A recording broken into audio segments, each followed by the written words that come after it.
Yeah guys, unit ay Suzuki Multicab automatic transmission. Electrical wiring problem, no crank, no start.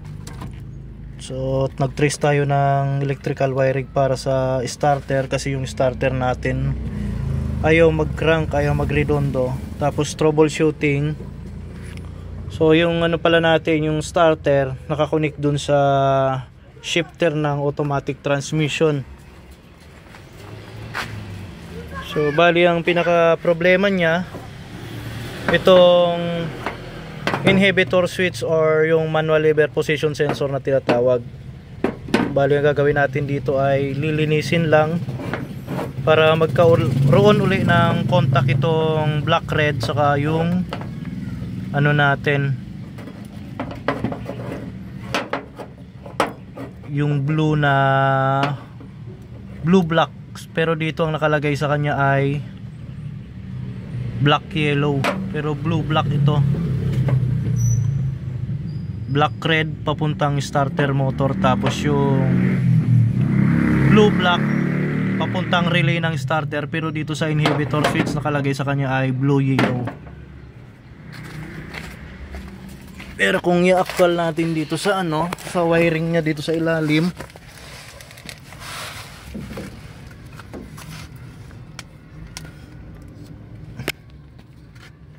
ayan, black saka blue.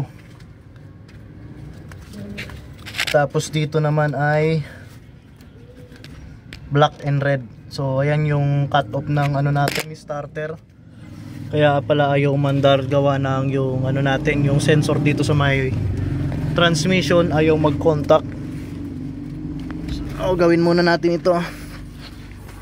Linisin muna yung inhibitor switch, baka makuha pa sa inhibitor switch, malinis. Ngayon pag hindi nakuha dun sa linis ng inhibitor switch, maglalagay na tayo ng panibagong relay o kaya naman rewiring natin ng ano para sa starter. Yun nga lang, mawawala yung safety neutral switch para dun sa starting. So hindi na siya magpipreno dito kasi ang purpose kasi nun, hindi mo maire-redondo yung starter hanggat hindi mo naapakan yung preno. So yun yung pinaka safety switch nun kanina. So kanina muntik na rin ako magulungan sa ilalim kasi dinirect ko yung ano, starter. So ito yung tracing natin. Ito yung sa starter na blue black. Tapos papunta naman dun sa starter ay black red. Pero yung nasa inhibitor switch nga natin ay yellow black. So ayun guys, linisin na muna natin ito para maibalik na uli.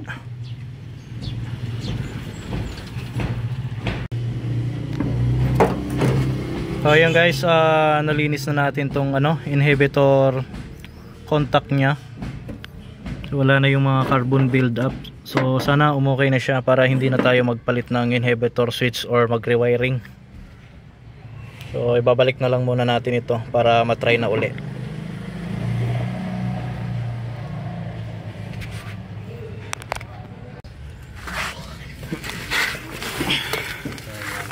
So ayun guys, after kong makabit, nagka-prone pa rin ako ng trouble dito.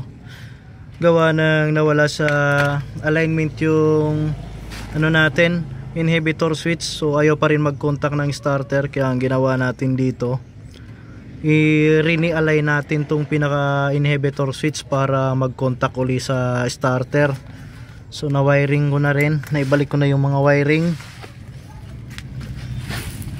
So ito na lang yung ibabalik ko dito, yung sa may air duct natin.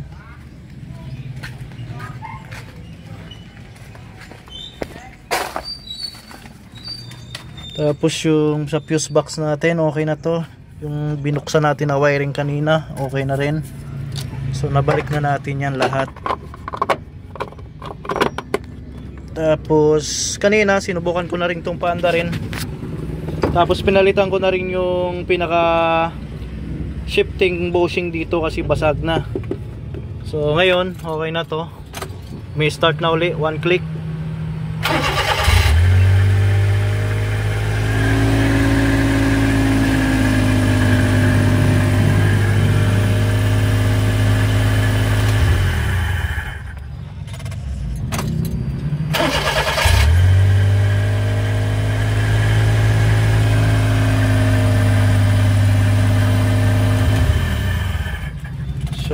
ayun, okay na yung ano natin, Suzuki na multicab na automatic transmission. So yun lang naging problema niya, yung inhibitor switch sa ilalim. So yun, job na uli from Autorado Automotive Technician.